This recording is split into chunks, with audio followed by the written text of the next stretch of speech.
All right, we're going to move on to the last step. After you have gotten crystal, the next step is you have to remove crystal from the solution, from the impurity that still stay in the solution.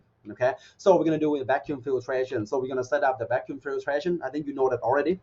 All right, so you're gonna have a built-in funnel. Do not, please do not forget the filter paper. Built-in funnel has holes, and many students forget to put the filter paper on it and just pour the crystal. Everything goes through. Yeah, just a lot of your work that you done in the past. Okay, so please add the filter paper, like help each other, and pick the filter paper that fits. Don't pick the bigger one, otherwise you have to like yank it to get in there, and you have holes on the side. The things get through on those holes. And yeah, so make sure you add the filter paper and the correct size.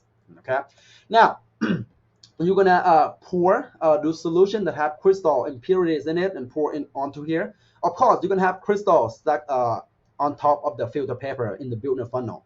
Okay, now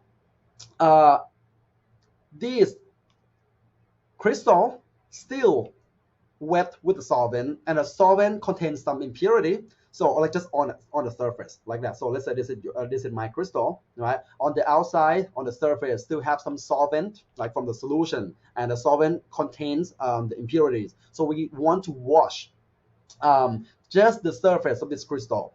Okay. The question is, what do you want to wash with? Okay, let's say if you are, this is bisphenol, which is hydrophobic, right? Non-polar. You can wash with water, nothing gonna come out. Well, but if you use solvent that's really non-polar, your compound dissolve, and that's just like we just got crystal. We can just not redissolve it. We don't want to do that. Okay, so in this case, we're gonna use cold solvent. Take the recrystallization solvent you just did, right? But make it cold.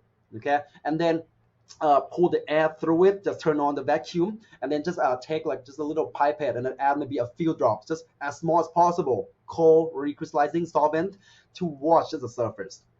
Of course, you're gonna lose some of the crystal, but it's more pure. So we have to like trade off a little, okay? But main thing is do not use a room temperature solvent or hot solvent, otherwise everything gonna dissolve.